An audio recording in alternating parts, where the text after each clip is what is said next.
យកខ្សែបានហើយអ្នកទាំងអស់គ្នាជិះពីចំចៅមក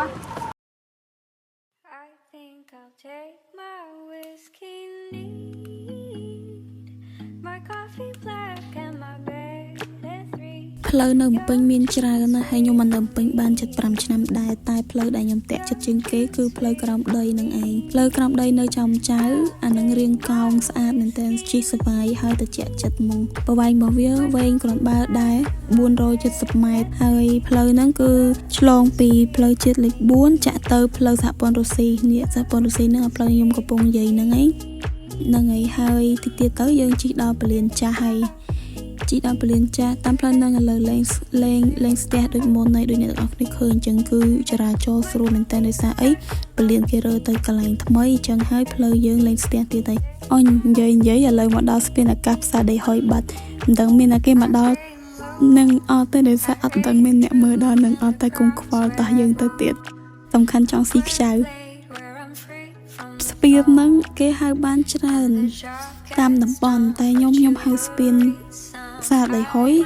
ហើយទៅមុខទៀតវាមានស្ពាន3 4ទៀតចាំមើលទាំងអស់គ្នាហើយចាំនិយាយតាមហ្នឹងហើយតែដឹងថាខ្ញុំជិតជិះនៅកន្លែងណាខ្ពស់អញ្ចឹងហើយខ្ញុំអត់ជិតជិះនៅក្រោមទេជិតឈប់ភ្លើងស្តុបឈប់អីណាងាប់ហើយស្ពានផ្សារដីហុយមិញសោះឥឡូវមកដល់ស្ពាន7មករាបាត់ហើយហ្នឹងអ្នកខ្លះគាត់ហៅអាហ្នឹងស្ពានពេទ្យលសង់ដោយសារនៅគៀនហ្នឹងមានពេទ្យលសង់នៅក្រោមបាត់ទៅខាងស្ដាំទៅជិះក្រោមស្ពានបាត់ស្ដាំទៅឃើញពេទ្យលសង់ហើយបើយើងទៅត្រង់សាលាភូមិន្ទសាលាភូមិន្ទត្រូវហើយនៅលើស្ពានហ្នឹងមានផ្លូវបែរជា2ទៀតបើសិនជាទៅត្រង់ភូមិន្ទហើយបើសិនជាយើងបត់ទៅខាងស្ដាំនោះអាហ្នឹងយើងទៅផ្លូវកម្ពុជាក្រោមខុសហើយមិនដឹងទេអ្នកទាំងអស់គ្នាក៏មិនប្រាប់ផងប៉ុន្តែមិនអីគ្មានណាគេមើលវីដេអូខ្ញុំដល់ហ្នឹងឯងអូខេឥឡូវអ្នកដែលគាត់ចង់មករៀននៅភ្នំពេញចង់ឃើញសាលាភូមិន្ទមិនអីមកទៅមើលលបងសាលាមួយខ្ញុំនាំទៅពាក់មួកសុខភាពផងអូនយកបលិសផាកមើលដើមឈើទៅបានហើយឃើញអត់លយអត់ស្ងាត់ជ្រាបតែស្ងាត់អញ្ចឹងល្អ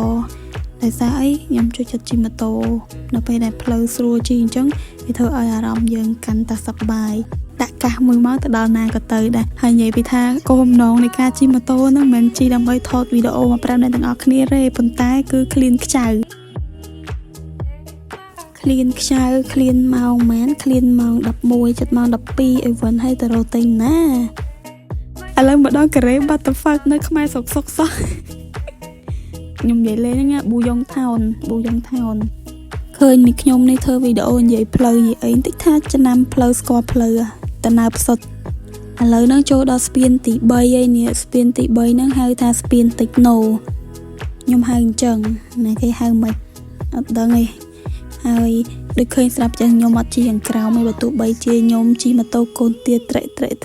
បើកយឺតមិនក្តោបក៏ខ្ញុំអត់ទៅជិះក្រោមដែរដោយសារអីពេលជិះនៅលើទៅផ្លូវវាស្អាតមើលពីលើចុះក្រោម